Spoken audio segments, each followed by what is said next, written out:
तो बड़ी खबर आ रही है जहां पे घुसपैठियों को लेकर के यहां पर उनका सामान पैक होगा, ये दावा किया गया है। जगदीप धनखड़ की ओर से कहा गया कि चुनावी प्रक्रिया में हस्तक्षेप कर रहे अवैध प्रवासी और यही वजह है कि अब जो है कार्रवाई तक की बात निकल के सामने आ गई है। घुसपैठियों पे जगदीप धनखड़ का बड़ा बयान सामने आया है और उनकी ओर से कहा गया है कि जो घुसपैठिए हैं वो चुनावी प्रक्रिया में हस्तक्षेप कर रहे हैं। ऐसे में करोड़ों लोग जो भारत में रह रहे हैं, जिन्हें भारत में रहने का अधिकार नहीं है, अब उनका सामान पैक होना चाहिए।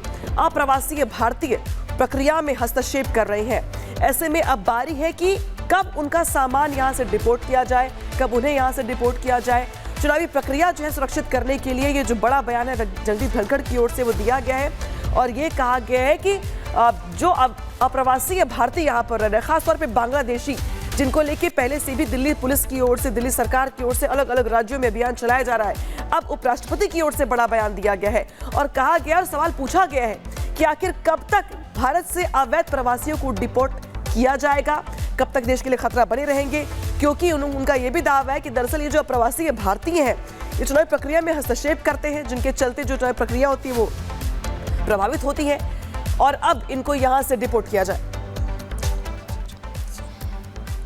और चलिए आपको ग्राफिक्स के जरिए दिखाते हैं कि आखिरकार कहां बांग्लादेशी घुसपैठिए। रिपोर्ट्स के अनुसार आपको जानकारी हम दे रहे हैं। सबसे पहले इंडिया का मैप आपको नजर आ रहा है। दिल्ली में तो जांच भी हुई थी, बकायदा सर्च ऑपरेशन चलाया भी गया था, जांच पड़ताल की गई थी। हरियाणा की जानकारी मिले, यहाँ पर भी है। महाराष्ट्र की बात करें, कर्नाटक की बात करें, तमाम वो राज्य जहां पर अवैध घुसपैठिए रह रहे हैं बिना ID कार्ड और फर्जी ID कार्ड जिनकी तरफ से बनाए गए। देखिए दिल्ली बता रहे हैं आपको, हरियाणा बता रहे हैं, उत्तर प्रदेश में भी बड़ी संख्या में लोग हैं। इसके अलावा पश्चिम बंगाल की बात करें, बिहार की बात करें, झारखंड, महाराष्ट्र, कर्नाटक में ऐसे बड़ी संख्या में लोग रह रहे हैं और ऐसे में कार्रवाई उन पर होनी चाहिए। ये मांग लगातार उठ रही है क्योंकि उपराष्ट्रपति जगदीप धनखड़ की तरफ से भी अब ये बड़ी बात कही गई है और वो कह रहे हैं कि ऐसे हमारे भारत में लोग हैं जिनको रहने का अधिकार नहीं है। लेकिन अब आपको बताते हैं कि आखिरकार घुसपैठियों का खेल कैसे चल रहा है। बांग्लादेश से सटे सीमावर्ती राज्यों में घुसपैठ के मामले लगातार सामने आ रहे हैं और आपको अभी हमने बताया भी मैप के जरिए कि कहां पर इस वक्त अवैध घुसपैठिए आ रहे हैं और घुसपैठियों का ये खेल जो है वो लगातार इस वक्त बढ़ते हुए नजर आ रहा है। हालांकि सरकार का ये कहना है ऐसे लोगों पर कार्रवाई की जाएगी। यहां पर लगने वाली सीमा पर जंगल, नदी और नाले हैं। दोनों तरफ बॉर्डर क्रॉस करवाने वाले गिरोह है और 15 से 25 हजार रुपए में बॉर्डर पार कराई जाती है।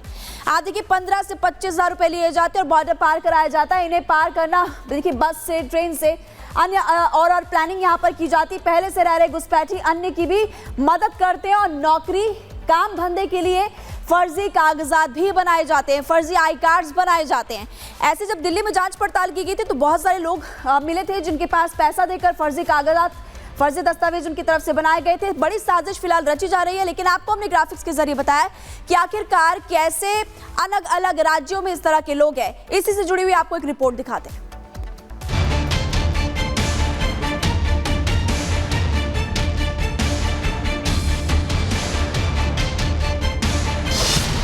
अवैध घुसपैठियों पर उपराष्ट्रपति सख्त। घुसपैठियों का सामान जल्द होगा पैक। उपराष्ट्रपति जगदीप धनखड़ शनिवार को एक दिवसीय दौरे पर महाराष्ट्र के छत्रपति संभाजीनगर पहुंचे। दौरे के दौरान धनखड़ डॉक्टर साहब आंबेडकर मराठवाड़ा विश्वविद्यालय पहुंचे, जहां उन्होंने 65वें दीक्षांत समारोह में बतौर मुख्य अतिथि शिरकत की। समारोह को संबोधित करते हुए धनखड़ ने कहा, हर व्यक्ति का अधिकार है कि वो जिस धर्म का चाहे पालन करे, अपनी इच्छा से कोई भी धर्म अपनाए, लेकिन जब लालच देकर धर्मांतरण होता है तो एक गंभीर चिंता का विषय है। वो लोग कौन हैं?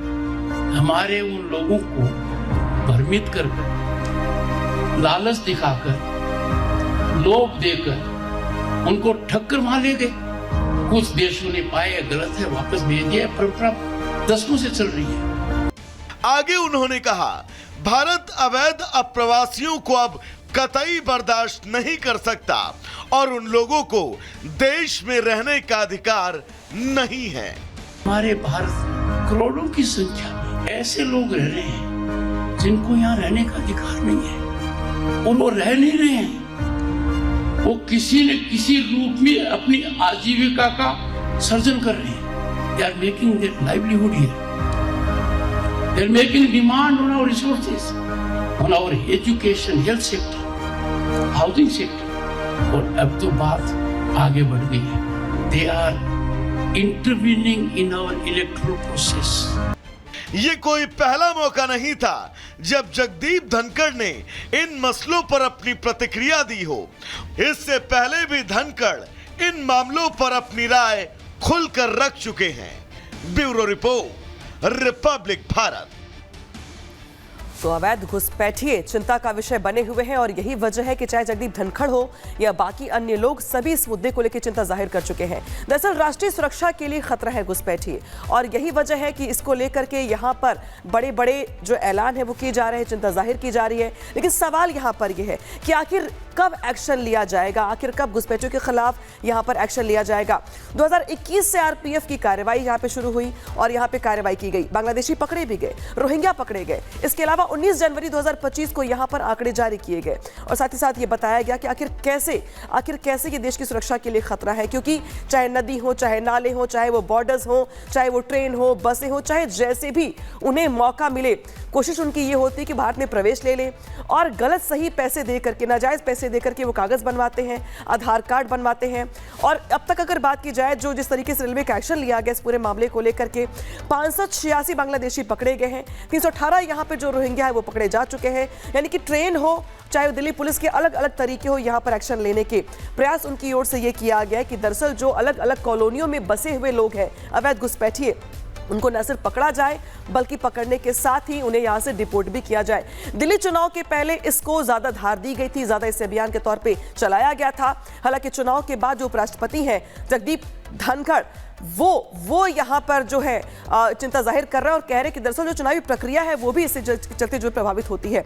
हालांकि अब खबरों में आगे बढ़ेंगे और बात करेंगे जहां पर पीएम मोदी आज बागेश्वर धाम पहुंचने वाले हैं, जहां पर पीएम मोदी की ओर से बागेश्वर धाम को कई बड़ी सौगात दी जाएगी.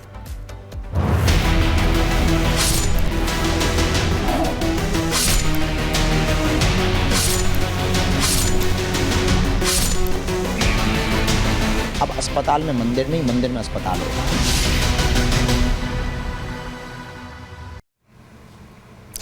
प्रधानमंत्री नरेंद्र मोदी कुछ ही देर बाद बागेश्वर धाम पहुंचने वाले हैं. छतरपुर में पीएम मोदी कैंसर हॉस्पिटल का शिलान्यास करेंगे.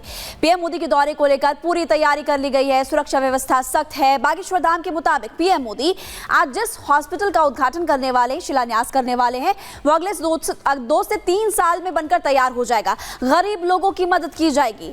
न सिर्फ बागेश्वर बल्कि अलग अलग जगहों के लोग यहाँ पर आ सकते हैं. उनका इलाज फ्री में होगा, उनके लिए रहने की व्यवस्था होगी. और इस वक्त कुछ तस्वीरें हम आपको दिखा रहे हैं क्योंकि आज यहाँ पर प्रधानमंत्री मोदी पहुंचने वाले हैं. देखिए क्या तैयारियां यहाँ पर की गई है. पीएम मोदी के पोस्टर्स लगाए गए हैं, सुरक्षा के लिहाज से कड़े इंतजाम किए गए हैं. इससे जुड़ी हुई आपको एक रिपोर्ट दिखाते हैं.